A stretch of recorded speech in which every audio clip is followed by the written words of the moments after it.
नमस्ते सबैजनालाई, म प्रतिमा र बजारमा चाहिँ रेडमीको नयाँ फोनहरू आइसकेका छन्। हामीले 3 वटा मोडलको भिडियो पनि बनाइसकेका छौं। सस्तो पर्ने Redmi Note 15 र top of the line Note 15 Pro Plus को।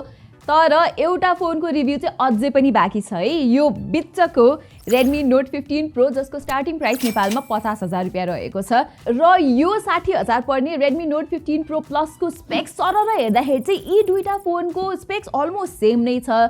सो कुन किन्दा बेटर हो त? र मोर इम्पोर्टेन्टली 50,000 प्राइसको लागि Redmi Note 15 Pro value for money phone हो कि होइन भनेर चाहिँ सबै कुराहरू म आजको यो भिडियोमा बुझाउने छु। सो सुरु गरौँ है त।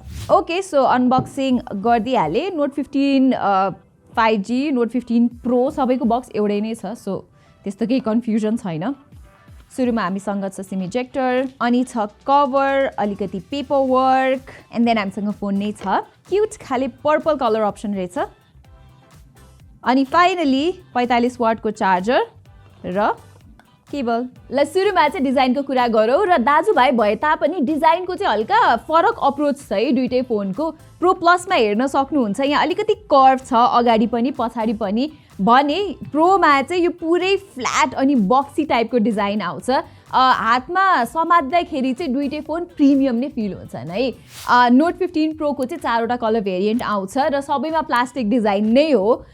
र यो Note 15 Pro Plus को चाहिँ यो ब्राउन कलर भेरिएन्टमा यस्तो मजाको लेदर फिनिश आउँछ जसले चाहिँ हल्का प्रिमियमनेस अलिक बढाइदिन्छ। तर एउटा कुरा चाहिँ यो मेरो पर्सनल फिडब्याक पनि हो है, रेडमीको यो दुईटै फोनहरू छन् नि अलिक चौडा छन् के, तपाईँले समात्दाखेरि फिल गर्नुहुन्छ। अब मेरो हात सानो भएर हो कि के हो मलाई थाहा छैन, तर हल्का चलाउँदाखेरि अलिक चौडा चाहिँ फिल हुन्छ। तर राम्रो कुरा चाहिँ के हो भने यो दुईटै फोनमा तपाईँहरूले IP69K सम्मको डस्ट एन्ड वाटर रेटिङ पाउनुहुन्छ र गोरिल्ला ग्लास Victus 2 को प्रोटेक्सन पनि छ प्रो प्लसमा जस्तै। र Xiaomiले चाहिँ के पनि क्लेम गरेको छ भने यो दुईटै फोनमा चाहिँ 2.5 मिटर्सको ड्रप रेजिस्टेन्स पनि छ, विच मिन्स मैले यो दुईटै फोनलाई यसरी खसाए भने पनि केही नहुनु पर्ने हो, केही भएको छैन। बट देन अगेन घरमा चाहिँ ट्राई नगर्नु होला है। अब गलत एङ्गलमा इम्प्याक्ट पर्यो भने चाहिँ फुट्ने चान्सेसहरू हुन्छ है जस्तो सुकै फोनको पनि। नेक्स्ट अब डिस्प्लेको बारेमा कुरा गरौँ र डिस्प्ले एस्पेक्टमा चाहिँ राम्रो कुरा पनि छ र नराम्रो कुरा पनि छ है। सुरुमा चाहिँ राम्रो कुरा भनिदिइहाल्छु, यो दुईटै फोनको ब्राइटनेस छ नि त्यो चाहिँ एकदमै राम्रो छ कि, there is no issue at all. एकदमै चर्को घाममा पनि इजिली भिजिबल छ।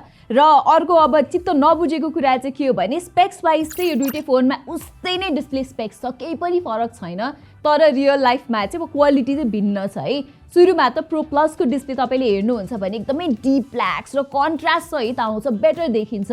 तर यो Note 15 Pro को डिस्प्ले चाहिँ kind of washed out, faded देखिन्छ के। अनि साइड बाई साइड हेर्दाखेरि चाहिँ डिफ्रेन्स केही थाहा भइ नै हाल्छ। अनि दुईटैमा एजिया सर्टिफिकेसनहरू, डल्बी भिजन, फ्लिकर भएर आँखा नदुखोस् भनेर सर्टिफिकेसन सबै चाहिँ छ। तर त्यही हो, अब डिस्प्लेको क्वालिटी नै अलिक फिक्का भएर प्रोमा चाहिँ ठिकै मात्र देखिन्छ। स्पिकर चाहिँ कसको राम्रो छ भनेर तपाईँहरूलाई एउटा गीत सुनाइदिइहाल्छु है त। सुरुमा Redmi Note 15 Pro फुल भोल्युम।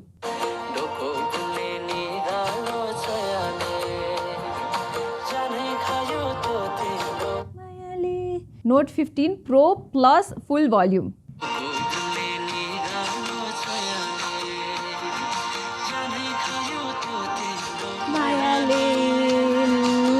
दुईटै फोनको स्पिकर राम्रो चाहिँ राम्रो छ, लाउड पनि छ। तर प्रो प्लसको चाहिँ प्रो भन्दा हल्का लाउडर छ, अनिखेर अलिकति फुल्लर पनि सुनिन्छ।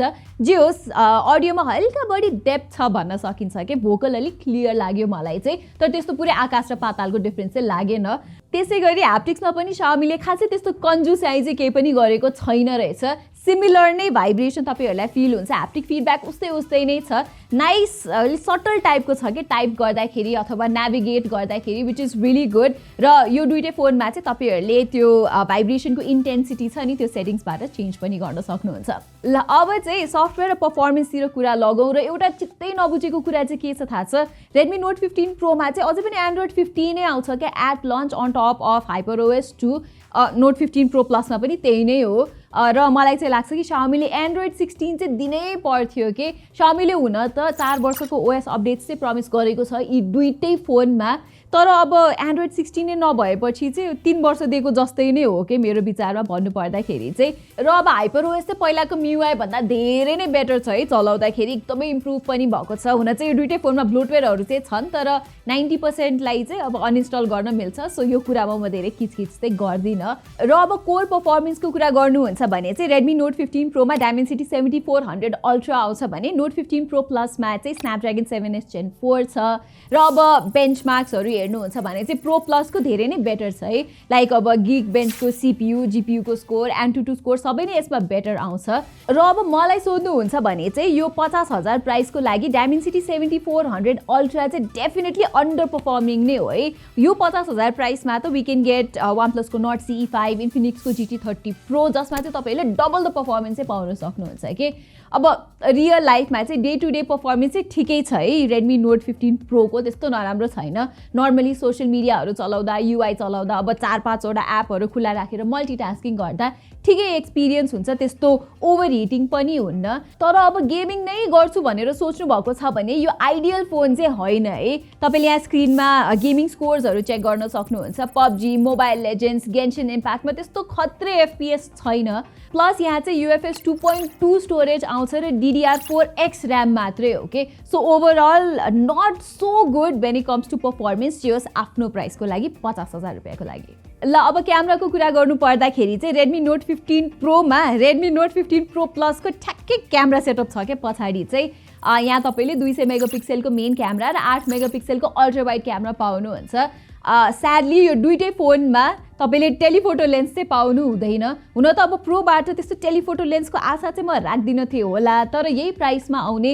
नथिङको फोन 3A मा चाहिँ राम्रो टेलिफोटो लेन्स छ कि सो रेडमीले पनि कम्पिट गर्नको लागि दिएको भए बेटर हुन्थ्यो जस्तो लाग्छ मलाई र अब क्यामेरा स्पेक्स चाहिँ उस्तै नै छ सो फोटो र भिडियो पनि उस्तै आउला कि भनेर तपाईहरुले सोच्नु भएको छ भने चाहिँ तपाईहरुको लागि एकदमै डिसअपोइन्टिङ न्यूज छ है किनभने Redmi Note 15 Pro भन्दा Pro Plus को क्यामेराले चाहिँ बेटर फोटोहरु निकाल्छ के हेर्नुस् न यो इमेजमा श्याडो प्रोसेसिङ Pro Plus मा कति बेटर छ र even dynamic range Pro Plus मा राम्रो छ के डिटेल्सहरु पनि Pro Plus मै हल्का बेटर छ कलर्स चाहिँ दुईटैमा उस्तै नै आउँछ धेरै जसो टाइममा तर Pro Plus मा चाहिँ स्लाइटली वार्म टोन छ अनि Pro मा चाहिँ हल्का कूल टोन आउँछ तर Note 15 Pro Plus मा कहिलेकाहीँ आउने एउटा समस्या भनेको चाहिँ इमेजको श्याडोहरु बडी लिफ्ट गरेर अलि फ्ल्याट निकाल्दिन्छ के जुन चाहिँ Pro मा खासै हुँदैन नाइट टाइममा चाहिँ फेरि त्यस्तो खासै फरक लागेन मलाई डिटेल्सहरु सिमिलर नै छ एक्सपोजर श्याडोज अनि हाइलाइट सबै उस्तै नै छन् के त्यही हो डिफरेन्स चाहिँ कलर टोनमा मात्रै छ र यसरी 4x जुम गर्नुभयो भने Pro Plus को शार्प पर्छ फोटोहरु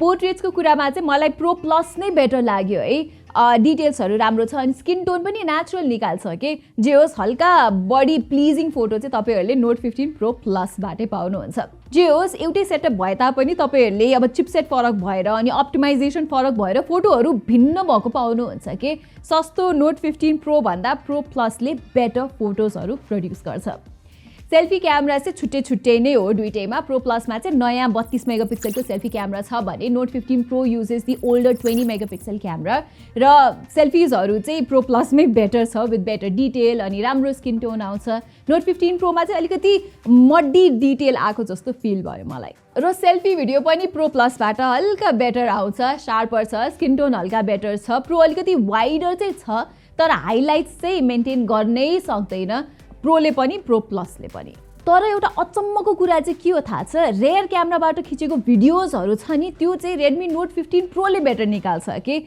Redmi Note 15 Pro Plus भन्दा तपाईहरुले बेटर अप्टिमाइजेसन भएको पाउनुहुन्छ अनि खेर बेटर हाइलाइट्स ब्यालेन्स कलर्स पाउनुहुन्छ र रातिको टाइममा त झन् Pro Plus मा फ्लिकर आउँछ के जुन चाहिँ Pro मा हुँदैन Redmi को एन्टायर Note सिरिज छ नि इन्क्लुडिङ Note 15 4G 5G र Note 15 Pro Plus सबैलाई एकदमै as soon as possible camera update चाहिँ चाहिएको छ के अप्टिमाइजेसनमा अलिकति गडबड छ ल फाइनली ब्याट्रीको कुरा गर्नु पर्दाखेरि चाहिँ Redmi Note 15 Pro मा वी गेट 6580 mAh को ब्याट्री भने Note 15 Pro Plus मा चाहिँ 6500 mAh को ब्याट्री छ र ब्याट्री लाइफ दुईटैमा एकदमै खतरा छ, एक्सिलेन्ट नै छ। इजिली तपाईँले 2 दिनको ब्याट्री लाइफ त यो फोनबाट पाउन सक्नुहुन्छ। तर फेरि चार्जिङ चाहिँ प्रोमा 45 वाटको मात्रै हो, प्रो प्लसमा चाहिँ 100 वाटको चार्जिङ आउँछ। सो त्यो एस्पेक्टमा अलिक डाउनग्रेड चाहिँ छ। अनि प्रो प्लसलाई चार्ज गर्न चाहिँ त्यही 50 मिनट जति लाग्छ यसको डिफल्ट 100 वाटको चार्जरले भने रेडमी नोट 15 प्रोलाई चार्ज हुन चाहिँ 1 घन्टा र 20 मिनट जति लाग्छ। ओके, सो कन्क्लुड गर्नु पर्दाखेरि should you buy the Redmi Note 15 Pro for 50,000 और अलिकति एक्स्ट्रा पैसा तिरेर 10,000 रुपियाँ तिरेर रेडमी नोट 15 प्रो प्लस किन्दा बेटर हो त? आई थिङ्क मेरो लागि चाहिँ 10,000 बढी तिरेर बेटर अप्सन चाहिँ नोट 15 प्रो प्लस नै हो जस्तो लाग्छ। तपाईँहरूले यहाँ slightly better camera, better performance र मोर प्रिमियम डिजाइन पाइरहनु भएको छ। डिस्प्ले पनि प्रो प्लसमा मच बेटर छ than what we get on the Note 15 Pro. So यो वर्ष चाहिँ आई थिङ्क हल्का एक्स्ट्रा 10,000 तिर्नु चाहिँ वर्थ इट हो जस्तो लाग्छ। तर यदि तपाईँहरूको बजेट चाहिँ 50,000 नै हो, स्ट्रिक्टली 50,000 हो भने चाहिँ यो वर्ष Note 15 Pro is not the best choice. धेरै अरू बेटर अप्सन्सहरू मार्केटमा अभाइलेबल छन् कि, जस्तै वान प्लसको नट CE5 छ, त्यो फोनको पर्फर्मेन्स राम्रो छ, अक्सिजन ओएसको सफ्टवेयर एक्सपिरियन्स एकदमै नै बेटर छ। र अर्को फोन जुन चाहिँ तपाईँहरूले कन्सिडर गर्न सक्नुहुन्छ, स्पेसली तपाईँलाई क्यामेरा एकदमै इम्पोर्टेन्ट छ भने चाहिँ नथिङको फोन 3A एकदमै फ्यान्टास्टिक अप्सन हो। 50,000 रुपियाँको लागि तपाईँले बेटर सफ्टवेयर एक्सपिरियन्स पाउनुहुन्छ with nothing OS, better camera performance पाउनुहुन्छ र ओभरअल पर्फर्मेन्स पनि त्यसैमा बेटर छ कि, र डिजाइन पनि अलिकति हटके टाइपको छ। सो या 50,000 को लागि I feel like Redmi Note 15 Pro चाहिँ ओभर प्राइस छ जस्तो लाग्छ for what it actually offers. Alright everyone, so यही नै थियो हाम्रो रेडमी नोट 15 प्रोको अनबक्सिङ र रिभ्यू। तपाईँहरूलाई कस्तो लाग्यो यो फोन तल कमेन्ट्समा हामीलाई भन्न नबिर्सिनु होला। And while you're there please don't forget to subscribe to our channel. यति भन्दै म प्रतिमा अधिकारीलाई बिदा दिनुहोस्। Thank you so much for watching.